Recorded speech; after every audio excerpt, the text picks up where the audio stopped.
De 2010 para cá, a quantidade de médicos no Espírito Santo praticamente dobrou. Há 14 anos, a gente tinha 7.225 médicos. Agora, já contamos com mais de 14 mil. A densidade de médicos por 1.000 habitantes subiu de 1,91 para 3,61 no Espírito Santo. Vale lembrar que a OMS fala que a quantidade atual são 3 médicos por 1.000 habitantes. O Espírito Santo tinha, até pouco tempo atrás, 5 escolas médicas. Para o ano que vem, já foram autorizadas mais 4. Por outro lado, no interior, a gente tem menos médico atuando. São 44% dos médicos registrados no estado, eles atuam na capital. E aí fica a pergunta, será que faltam médicos? Temos aqui no nosso podcast de hoje os convidados, doutora Renata Careta e doutor Celso Murat. Renata, eu sei que a gente geralmente fala mulheres primeiro, mas eu preciso perguntar para o doutor Celso, aluno da primeira turma de medicina do estado na UFES, aluno do meu avô, o que mudou de lá para cá, doutor Celso? Mudou o mundo, né? A sociedade toda mudou. A minha turma tinha 28 alunos. Nós tínhamos 30 vagas, passaram no vestibular 28, só entraram os 28 alunos. Os professores nossos eram no horário integral. O acesso ao serviço de saúde era precaríssimo, porque o sistema de transporte público também era praticamente inexistente. Então, as pessoas tinham muita dificuldade. As pessoas, quando conseguiam ter acesso ao hospital, chegavam num estado de saúde deplorável. O Espírito Santo, apesar de pequeno, o acesso do interior para cá era extremamente difícil. O ecossistema nosso, a antropologia médica nossa, se você for pesquisar naquela época, nós tínhamos malária em Manguinhos aqui, nós atendíamos no hospital infantil praticamente todas as doenças infecciosas que existiam. Entendeu? Começou a ver o que aconteceu. Os médicos se concentraram nos grandes centros urbanos, porque a população também, com o êxodo rural, mudou de característica. Eles vieram para as áreas urbanas. E onde não tem gente, nem tem recurso financeiro, também não tem ninguém. Falta médico? Falta banco, falta gerente, falta advogado, falta juiz, falta dentista, falta todo mundo. Nós não tivemos o Brasil, como sistema público, ele não se modernizou na forma em que a sociedade se modernizou. Para chamar esse médico para atuar no interior. Para atuar no interior e manter a população no interior também, porque não adianta ele ir para lá depois, não ter determinados municípios, tem muito menos habitantes hoje, municípios que eram importantes, que, por exemplo, eu sei porque a minha esposa é de lá, tem menos habitantes hoje do que tinha há 20 anos atrás. E a Renata, a gente é contemporânea na época da faculdade, eu sou veterana, você foi caloura minha, mas quando a gente fez faculdade, né, eu me formei no século passado ainda, só tinham 2 faculdades de medicina. Isso, a EMESCAN e a UFES, né? Formavam menos de 200 médicos. 200 médicos por ano. Pela UFES, 120 ao ano. E hoje a gente já tem uma previsão de, daqui a 6 anos, estarem formando mais de 800 médicos por ano. O Espírito Santo precisa disso tudo? Eu acredito que o Espírito Santo precisa de médicos bem formados, como qualquer outro lugar, né? E a proporção que cresceram as faculdades de medicina não cresceu o número de residências. Então, nós temos médicos, muitos médicos formados, muitos desses médicos, né, como a gente bem sabe, as únicas 2 faculdades que têm escolas, né, que têm hospitais e escola, né, são a UFES e a EMESCAN. Todos os outros não têm o seu próprio hospital-escola, né? A gente sabe de um crescente dessas escolas, então, mas o enfoque é na saúde básica. Muito bem. Há anos, né, quando abriram as primeiras outras escolas particulares, as unidades básicas de saúde tinham uma aceitação, uma capacidade de suprir, né, esses alunos e essa formação básica. Só que com tantas escolas, sem escola própria, né, sem hospital, escola, perdão, próprio, fica difícil. Isso já é dito entre, né? Nós conversamos com colegas que dão aula nessas faculdades. Eu não dou, né? Não dei aula, você já deu aula nessas faculdades particulares, que não seja a EMSCAM. E se fala nitidamente da dificuldade de que esses alunos tenham, de fato, o acesso necessário na quantidade necessária, no tempo, né, que é necessário para que se forme um médico com a experiência mesmo, né, prática, né? Porque o médico não se forma. Explica um pouquinho para as pessoas que não têm conhecimento o que é a diretriz curricular de um curso de medicina. Você hoje faz parte lá na Universidade Federal do colegiado de curso de medicina. O que um curso de medicina precisa? O CRM interfere nisso? Não interfere nisso, né? Não tem poder de decisão sobre isso, né? Essas diretrizes saem do MEC, né? A última saiu ali em 2000, agora me falha a memória, 2013 ou 2014, e essas diretrizes, né, querem um enfoque no atendimento integral, universal à sociedade, com enfoque na saúde básica. No entanto, fala das necessidades de construção do raciocínio clínico, né, da capacidade de interpretação, de integração, de interação entre as várias especialidades. No entanto, essas diretrizes, diferente das diretrizes da nossa época de faculdade, com certeza da faculdade, né, de Dr. Celso, não diz mais quantos leitos por estudante de medicina precisam ter. Quantos pacientes no ambulatório de atendimento. E às vezes ficam 10 alunos para ver um paciente no ambulatório, porque não tem estrutura para todo mundo, não é isso? Exatamente. Então, pense, né, a gente tem que pensar, você aumenta o número de estudantes, você não aumenta o número de unidades básicas, de consultórios, você não forma professores, a maioria desses alunos acompanham colegas médicos, o que também a gente sabe que historicamente a medicina foi ensinada assim, né, desde a antiguidade. Você não tinha escolas no passado, você aprendia com o teu mestre, era um médico que você acompanhava ele durante anos da sua vida para aprender esse ofício. No entanto, esse colega não dá conta de ensinar a 10, esses 10 meninos, né, que eu chamo de meninos porque são alunos, né, não tô aqui só, eu tenho preocupação com essa formação. Eu sei que você cuida dos seus alunos como se fossem afilhados. E aqui eu te conheço, eu sei como é que você trata seus afilhados. Eu estou estendendo porque ninguém vai fazer medicina, geralmente, a grande maioria, eu ainda espero, sem uma grande motivação de atender, de cuidar do próximo, né? Essa é a grande motivação do médico. Só que é preciso desenvolver, né? Não é só um sonho, né?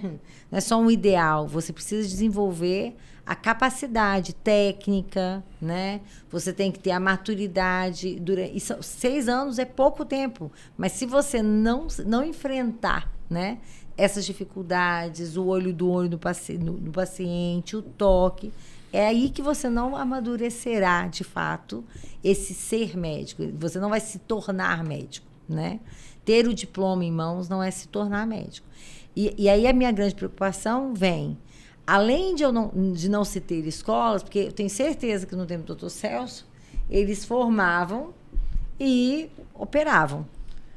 Na nossa época, a gente formava e fazia parto, pelo menos, parto normal. Exatamente. A gente aprendia. Alguns, né, os que já tinham a intenção de fazer cirurgia, ginecologia, obstetrícia, já acompanhavam e realmente entravam. Pequenas cirurgias, tiravam já dominavam, verruga. Exatamente. Mas hoje em dia, com essa escassez de hospital, sinto muito que a população não saiba disso, mas a maioria das pessoas não está, dos alunos não vai estar apto a fazer algo mais complexo, né? E me amedronta, me dá realmente receio, na escassez de atendimento, se estão aptos a fazerem os atendimentos mesmo de média complexidade, né? É de fato uma preocupação, né? Doutor Celso, E aí a gente fala um pouco sobre a lei que definiu os conselhos de medicina, que ele traz lá que o médico, desde que registre seu diploma de formação de graduação na faculdade, ele está apto para exercer a medicina plenamente em todos os seus ramos e especialidades. E aí, com esse comentário que a doutora Renata falou agora, como é que fica isso? O médico hoje, ele é capacitado para atender o paciente em todos os seus ramos e complexidades e especialidades? Olha, como era na época que o senhor se formou? Quando eu colei grau, a residência médica era uma coisa opcional. Não era todo mundo que ia fazer residência médica. Quem podia ir para o Rio de Janeiro, pagar para o pai sustentar lá e tal, ia fazer residência médica. Mas você saía muito mais adequado ao conhecimento médico da época do que os médicos de hoje saem adequados ao conhecimento da nossa época. Mas o senhor não acha que era menos informação também? Que hoje a gente tem muita revista, muito artigo, muito livro, muita disciplina, né, Renata? Não, exatamente, porque você fazia, por exemplo, eu fui fazer residência por uma questão de opção. Eu tinha disponibilidade para ir e fui fazer residência, mas eu, quando saí da faculdade de medicina, você está falando que o médico hoje faz, eu no 5º ano de medicina, sozinho no hospital infantil, eu fazia traqueostomia, eu fazia drenagem de tórax, eu fazia... Isso eu fui aprender na minha residência. Paracentese não foi na abdominal. faculdade. No 5º, eu imobilizava a fratura fechada, limpava a fratura aberta, fazia tudo. Secava a veia, pegava a veia profunda para exame, para colher material de exame, até material para mielograma eu sabia fazer. Porque não tinha quem fizesse. Os nossos professores faziam o estudo da lâmina, ia lá, a gente e a gente aprendia a fazer. E aí a gente vê, Renato, hoje em dia, assim, a gente tem contato com os alunos, né?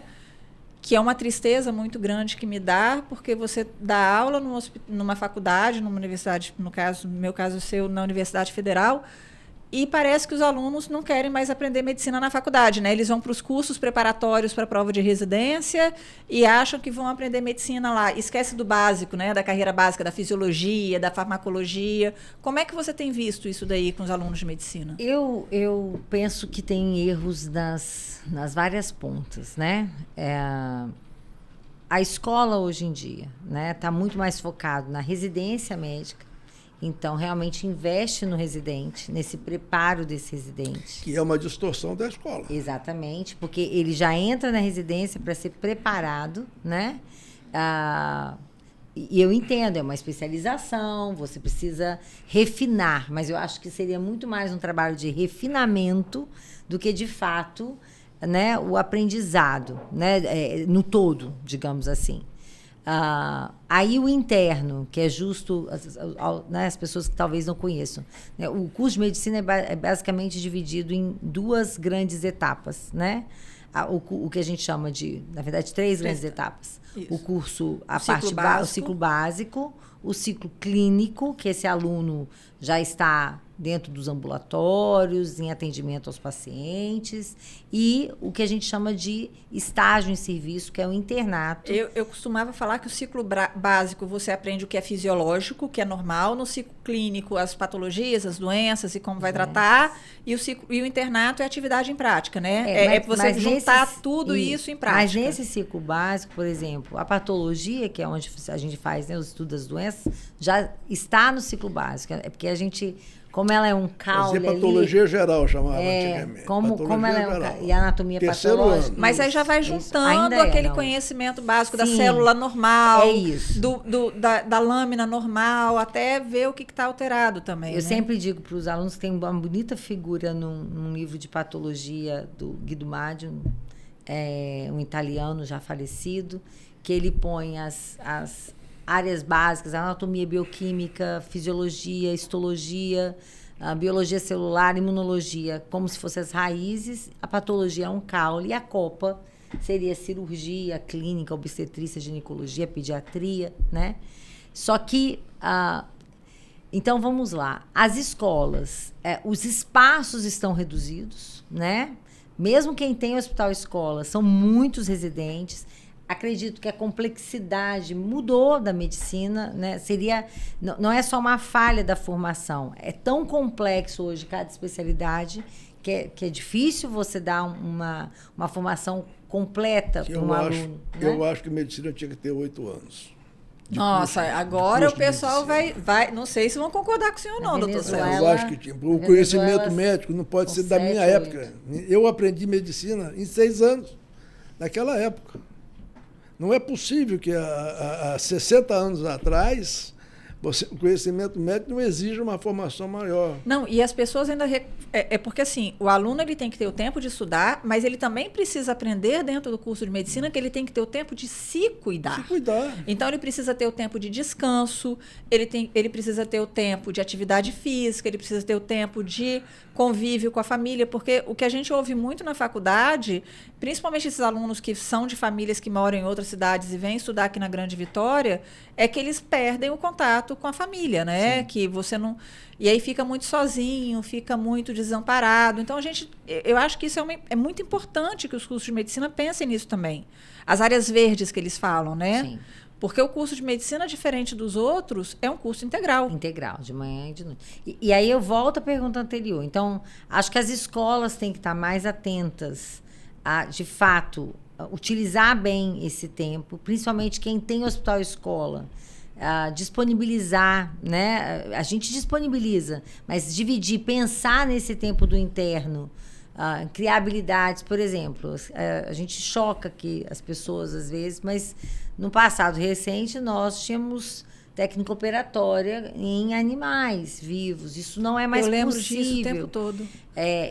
Eu sei disso. Isso choca lá no aeroporto. Isso. Mas hoje isso não pode mais. Isso choca, porque... Hoje é tudo em boneco, mas né? se a gente for pensar, hoje em dia, o que a gente tem são as simulações e manequins. São simulações. Bem realísticos mesmo. A gente não tinha essa possibilidade no passado, né? Então, realmente, nossos queridos animais, porque é verdade, a gente praticava neles para estar apto a praticar nos nossos pacientes. Então, se eu cheguei no internato sabendo entubar, se eu cheguei no internato sabendo fazer uma traqueostomia... Ou uma anestesia. Foi porque...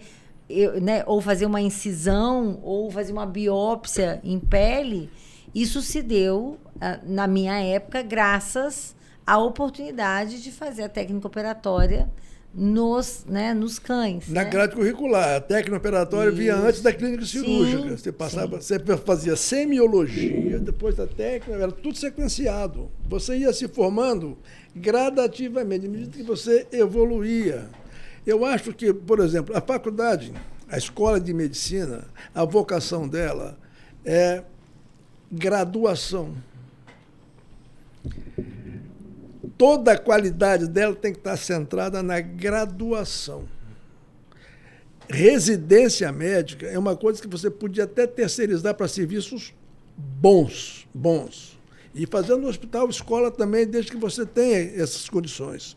Mas você tem que dar uma graduação efetiva. Nós estamos falhando na graduação. Nós estamos investindo, às vezes, muito recurso, muito tempo, muita qualificação em residência médica, e estamos deixando um pouco... Protelando, né? Exatamente, você é carregando um problema gradativamente. Agora, só que nós não temos nem 50% dos médicos que se formam anualmente não tem vagas de residência. Então, aí a gente vai alcançando... Esse número tende a piorar, né? Com a abertura de novas escolas médicas. Alcançando que o problema é muito maior. Porque... O crescimento de formandos é muito maior do que o crescimento de vaga de residência. A gente tem, no CFM, a gente tem um selo, né, uma acreditação, que é o SAEME. Que é a acreditação de escola médica, que é diferente da diretriz curricular dos cursos de medicina. E o SAEME defende o hospital escola. E essa acreditação é internacional, né? Então, o que o CFM e os CRMs batalham é que as escolas médicas acreditem os cursos de medicina pelo SAEME.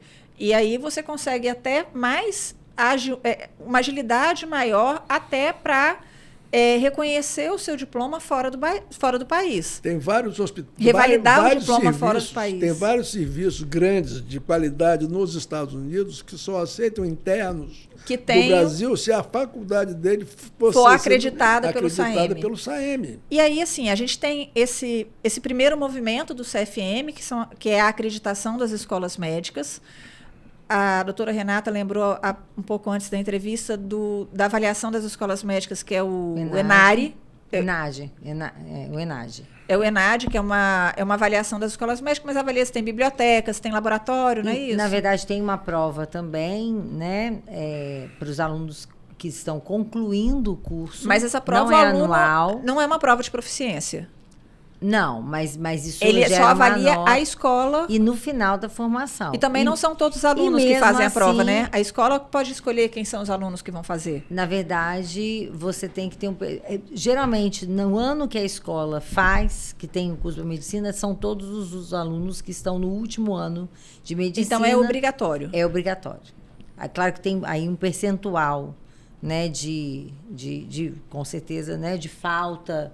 Mas é por amostragem, né? Sim. É a amostragem. Você pega um grupo de alunos e manda ele fazer a prova. Mas todos são conclamados do curso. Por exemplo, a UFES fez o ano passado e todos os que estavam concluindo. Então, por exemplo, quem formava até 31 de agosto, se eu não me engano, poderia não fazer. Mas quem formaria até fevereiro do outro ano era obrigada aquela turma a fazer. Então, aí em torno de, como na UFES é semestral, metade, aí 40 desses alunos, em média, 43, a depender do tamanho da turma, fariam a prova. Obviamente, pode ter um percentual de falta, né? Tem os que faltam, né? A única questão que acontece é que enquanto não sai a nota, se eu não me engano, esse aluno não pode nem antecipar o grau. Então, se ele não fez, né? Mas mesmo os que fizeram, enquanto não sai, não pode ter antecipação do grau, né, desses alunos, entendeu? De forma alguma. E eu vou jogar aqui, porque eu já sei da opinião dos dois, mas a prova de proficiência. O CFM hoje tem discutido junto com o Congresso Nacional a prova de proficiência para a pessoa pegar a ordem do médico, né? Seria nos moldes da prova da OAB. Eu queria saber a opinião de vocês sobre o assunto. Vou começar de novo com o doutor Celso. Me perdoa, doutora Renata. Por favor. Olha, a primeira coisa é o seguinte. O maior exemplo... Já foi feito aqui no Espírito Santo, nós já fizemos 2 anos da prova aqui, junto com o Conselho de São Paulo. Chegamos a resultados quase iguais, proporcionalmente, né? Porque a amostragem deles era maior, que eles tinham muito mais alunos. Nós tínhamos 2 faculdades só. Mas foi bom, mas não mostrou nada de diferente do que a gente esperava. A segunda coisa, hoje em dia, você quando começa a discutir a qualidade do médico, eu sempre falei o seguinte, o estudante de medicina, ele entra na faculdade sem saber nada. Sim. Se ele sai da faculdade sem saber nada, é porque não foi ensinado nada para ele. Mas uma das discussões é isso. Se vai fazer a prova no final do segundo ano, no final do 4º ano e no final do 6º ano. Exatamente. Isso também é uma discussão. Segundo, tem que tomar... O que nós vamos fazer com o resultado dessa avaliação? Nós vamos fechar a escola médica? A prova vai punir o aluno e não a faculdade, né? A prova da OAB mostrou que... Eu fui a uma discussão uma vez em São Paulo, logo que eles lançaram esse exame, queriam tornar obrigatório. E me convidaram para ir lá falar, eu fui lá falar.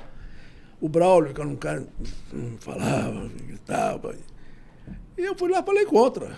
Falei, olha, primeiro é o seguinte, você não pode fazer isso obrigatório, porque só quem pode colocar pressuposto para inscrição no Conselho de Medicina é o Conselho Federal de Medicina.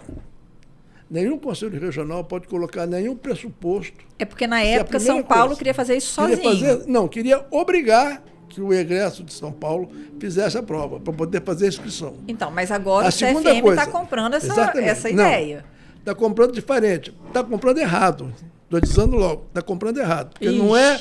A gênese da má formação, ela é muito grande para você achar que numa atitude Na final, você, por exemplo, o aluno, você vai... Não, o sistema formador tem que ser avaliado também. Mas não, assim, é diferente. Eu respeito a sua opinião, eu tenho a minha, mas concluir. Deixa eu acabar. O principal exemplo que a gente tem é a OAB. Né?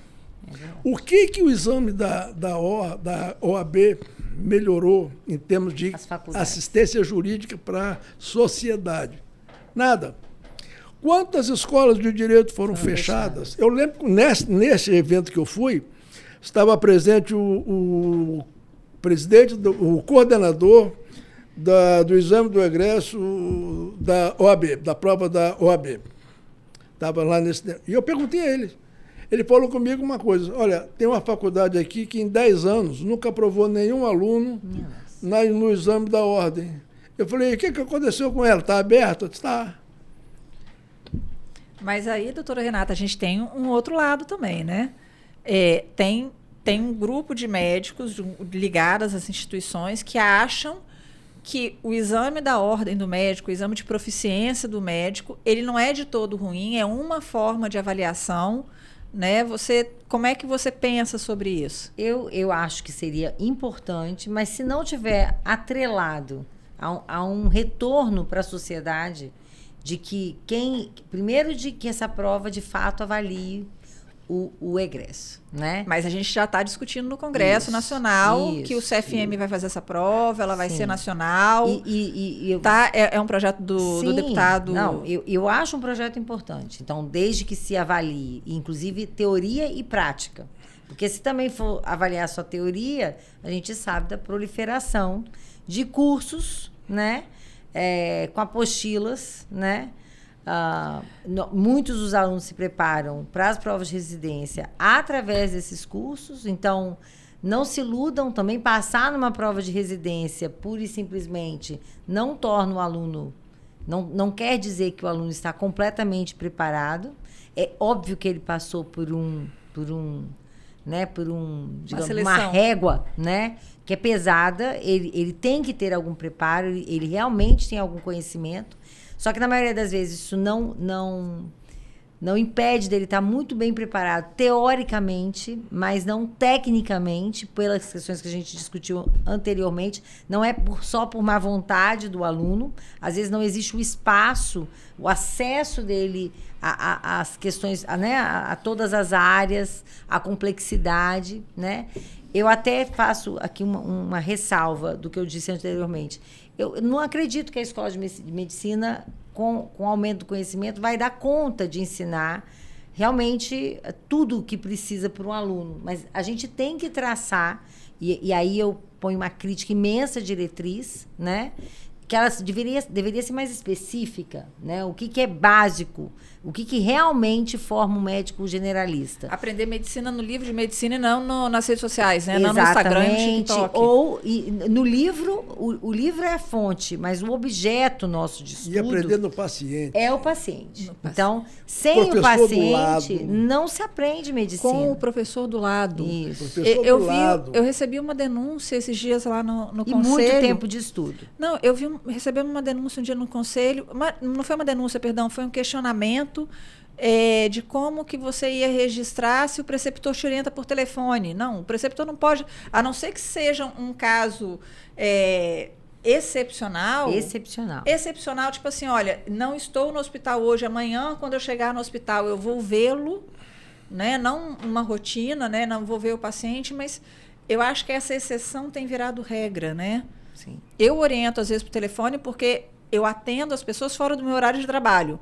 Porque senão também deveria nem atender o telefone, né? Mas Sim. Aí o residente fica sem orientação. Sim. Mas aí logo que... Mas tem um colega lá para orientá-lo também, né? Você está dando uma orientação mais específica No meu caso, eu sou interconsulta, eu não sou rotina. Eu sou uma consultoria e não uma rotina na minha especialidade. Exatamente. Mas eu acho isso importante, assim... Trabalhar com a formação acadêmica, trabalhar com a qualificação dos professores, não é isso? Isso. Eu sou favorável ao exame de proficiência, minha opinião, assim, eu vou muito no que o Conselho tem defendido. Eu acho que uma das coisas que, quando você vai nas reuniões dos conselhos, de corregedoria, de diretoria, fala assim, entendemos que pode não ser a melhor forma, mas é a forma que a gente tem agora para poder tentar avaliar esse boom de escolas médicas de formação. Tem escola médica que é EAD, doutor Celso. Mas olha, eu vou fazer uma pergunta. Se o aluno faz a prova e fica reprovado, não passa. Principalmente nas escolas privadas, que você paga 10, 15 mil reais. Ele vai fazer o quê? Ele volta para a faculdade e vai continuar pagando 10, 11, 12. Para a faculdade vai achar ótimo. Eu entendo o que o senhor está colocando, tipo assim, quem vai... acolher esse... O investimento, exatamente. Né? E não é isso, né? Tipo assim, se autorizou essa escola. Porque uma coisa é, eu fiquei reprovada. E meus 78, né? Claro. 99 colegas, 39 colegas, dependendo do tamanho da turma, tá? A UFES tem 40, as faculdades particulares têm em média 100 alunos por ano, né? Se os outros... Se teve um percentual acima de 70% que passou, provavelmente a falha não está na formação. Agora, por outro lado, da escola, mas sim nesse Mas, por outro lado, também a população pode não ter uma assistência adequada se o médico não está bem formado. Então, assim, a gente tem 2 pontos para pensar aqui. O ponto do aluno que investiu um recurso elevado na formação do curso de medicina, que não é um curso barato, e tem um lado também que você deixa esse aluno formar sem qualificação e vai prestar assistência à população, e a população não tem um médico que vai atender de qualidade, e essa população vai sofrer. Então, a gente tem aqui 2 lados que precisam ser pesados. Eu acredito que, infelizmente, como conselho, né, aí falando como conselho, já que a gente, né, é o órgão aí que preza pela ética, né, e pela boa prática da medicina, infelizmente, né, vou falar aqui perigosamente, se o MEC não preza por isso e permite a abertura de tantas escolas sem condição, cabe ao conselho zelar. Exatamente. Se as escolas, né, aí eu englobo todas, federais, estaduais, particulares e filantrópicas e todas. Se não existe essa responsabilidade, não é sobre... Porque é aquela história, é sobre cada aluno que forma. Porque como que um aluno que não está preparado para ser médico chega ao 6º ano de medicina? Ele passou por um crivo de testes, E o que está acontecendo com isso? Ninguém vai se responsabilizar... né? Cria-se a escola. Eu lembrei Depois agora... tem um professor. Tem vários professores. Todos eles vão avançando. Aí esse aluno chega no final do ano, ele não está iludido. Assim, é nesse ponto.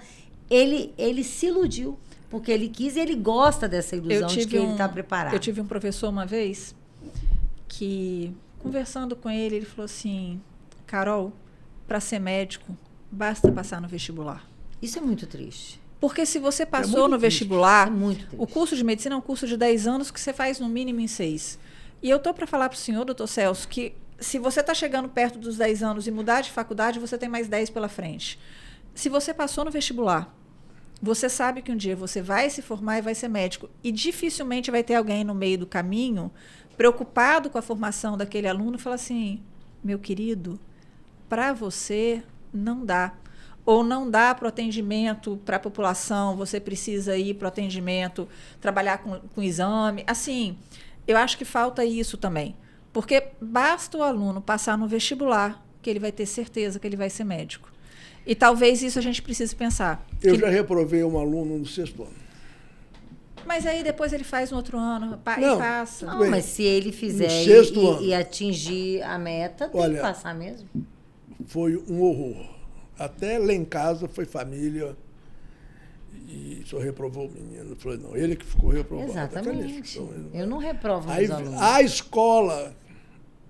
Todo semestre tem choro, né? Para arredondar na nota. Dá um jeito no Jorge aí, porque eu não dou. Não dou. Não, você deu o insuficiente para ele, por quê? Eu falei, porque não tinha pior. Se eu tivesse pior que o suficiente, eu teria dado. Não sei. É difícil, porque, olha, a gente está falando dessa prova, eu estou dizendo porque eu passei por isso quando eu reprovei um aluno no 6º ano. Então, acho que a gente é um debate que não acaba aqui. Eu não sei se o doutor Celso concorda. Tipo assim, o grande problema não é em si a prova, é o que vai se fazer com ela. Porque se não for para fazer nada, em termos de assim, simplesmente você é punido de não ter, né, a tua filiação, né, ao CRM, né, a tua adesão ao CRM. Mas o que vai ser feito com quem permitiu você chegar? E aí eu digo, o que vai ser feito cadê a responsabilidade do MEC de avaliar uma escola que nunca aprovou um advogado na ordem, na prova de ordem? Claro. Cadê a responsabilidade do MEC? Cadê a responsabilidade da universidade? Da OAB. Porque a gente sabe que várias universidades abrem, elas têm que ter nesse momento da abertura X percentual de mestres, médicos, de doutores, mestres. E que depois que o MEC avalia, a gente Pronto, sabe que depois da primeira rolam. avaliação há uma demissão em massa. Sabemos disso. Isso é fato, né? Isso não precisa... Não estou citando não aqui... Não é ilação, né? E não estou citando faculdade, porque eu não quero ninguém atrás de mim, mas a gente sabe que isso é fato, né? Isso é um fato, ponto. Né? A gente pode pegar vários colegas que foram demitidos nessa situação. E aí vai alegar que não foi por conta disso, mas engraçado, fica o especialista e não fica o doutor. Fica o especialista e não fica o que tem mestrado. Embora eu também tenha muitas críticas a isso. Para mim, de novo, né? Para mim é muito... A gente tem que buscar, né, sempre maior conhecimento, mas não necessariamente é o doutor, né, com doutorado, que é o melhor professor de medicina, nem com mestrado, que é o melhor professor de medicina. A gente tinha, lá onde a gente fez a residência, né, ensino, pesquisa e assistência. Então, nem todo mundo que é bom em assistência é bom em pesquisa, nem todo mundo que é bom pesquisador é um bom ensino, nem todo mundo que é bom em ensino necessariamente vai saber fazer pesquisa ou assistência. Eu acho que é um tripé importante, eu colocaria mais coisas nesse tripé, mas nosso tempo está chegando ao fim, sim, o bate-papo foi muito bom, nem percebemos o tempo passar. E agora eu vou dar a palavra primeiro para as mulheres. Doutor Celso, acho que eu comecei todas as vezes respeitando o senhor, mas vou dar a palavra final. Renata, dê a sua mensagem sobre as escolas médicas, a reflexão. Faltam médicos no Estado? Faltam escolas de medicina? Não faltam médicos no Estado, nem no Brasil. O que falta, que a gente acabou não conseguindo comentar, é, de fato, um plano de carreira, né? de cargos e carreira. Por exemplo, no judiciário, aí nem precisa da prova da ordem, né? Um promotor, um juiz, você fala, por que consegue ter um juiz no interior, né? No norte do país? Porque ele sabe que ele vai para lá e ele tem um plano de carreira. Enquanto que o médico, se for para lá, ou ele realmente vai com a cara e com a coragem de, né, se colocar no interior, onde ainda hoje a gente tem acesso à internet, graças a várias aberturas que houveram no passado recente, mas ele não teria, no passado um pouco menos recente, nem acesso aos últimos artigos, né? A leitura mais atualizada, que é constante, né? Nossa educação é continuada. O médico, ele não fecha os livros no último ano de medicina, nem quando termina a residência. Então, esse é um ponto, né? Deveria ter, e não faltariam médicos, né? Principalmente se você tivesse, inclusive, um trabalho junto com essa interiorização do médico, com certeza, os programas de educação continuada, permanente. Que o CRM já faz, exatamente, já leva um pouco que isso é uma ideia, de fato, exemplar, né? E aí, doutor Celso, vá aqui a pergunta. Faltam médicos? Faltam escolas de medicina? Não, nós temos em excesso médicos e temos em excesso escolas de medicina. E o que fazer? Falta adequação da assistência, principalmente na área pública, porque é a que tem maior poder de capilaridade. Nós temos um defeito hoje, o próprio Conselho também tem, a gente faz um discurso de que o paciente tem que ser examinado como um todo, o paciente tem que ser isso e aquilo, o paciente tem que ser olhado da forma global, dentro do seu ambiente, da sua família, da sua cultura. A gente para essas coisas todas. E vamos nas nossas legislações e defendemos a segmentação do corpo humano em pedaços cada vez, defendemos a ferro e fogo. Cada vez menor. Cada vez menores. O dedo polegar da mão O dedo esquerda, polegar né? da mão esquerda, essas coisas todas nós temos. A segunda coisa que temos, que eu acho que é gravíssima, é o seguinte. Quando eu entrei na faculdade, nós estudamos anatomia no cadáver. Quando eu fui fazer cadeiras clínicas, nós estudamos nos pacientes. Quando nós fomos para a maternidade, nós estudamos... O estudante hoje ele faz anatomia no manequim, ele faz... Na inteligência aumentada, né? Que eles colocam a imagem. Exatamente. Faz tudo no manequim, nos grandes gráficos, nos grandes algoritmos. E se esquece que a relação médico-paciente exige uma intensidade muito grande nas relações entre docente, discente e assistidos. É uma coisa que eles estão perdendo. É complexa a relação, então sem ter a relação, o Exatamente. relacionamento, você não Básico. aprende essa complexidade. E sem o real, porque eu acredito que muita coisa de simulação pode ser ótimo para a gente treinar algumas coisas. Pode. Mas não substitui Não substitui. o real, o paciente. Ele não adquire essa sensibilidade Exatamente. necessária para você aprender a cuidar das pessoas. Eu vou fugir um pouquinho do protocolo, vou deixar um comentário também, que eu falo muito com os residentes e com os alunos, né? A gente faz a medicina para cuidar do paciente, não é o paciente que está no hospital para ensinar a gente. Eu acho que a gente precisa deixar essa mensagem, que além da formação acadêmica, além da formação de leitura de texto, além da atividade na prática, não esquecer a humanidade, não esquecer o respeito ao pudor, à integridade, tratar o ser humano com civilidade, as questões de ética mesmo, eu acho que a gente precisa reforçar um pouquinho mais nesse ensino médico. Justiça, autonomia e benevolência, né? O nosso tripé aí da tradição da lógico. medicina. E aí eu gostaria de agradecer a presença da doutora Renata, gostaria de agradecer mais uma vez a presença do Dr. Celso. A gente vai ficando por aqui nesse podcast. Lembre-se, se você gostou desse conteúdo, curta, comente, siga o CRM nas nossas redes sociais, no Instagram, no Spotify, no YouTube. Compartilhe com seus amigos e até o próximo podcast.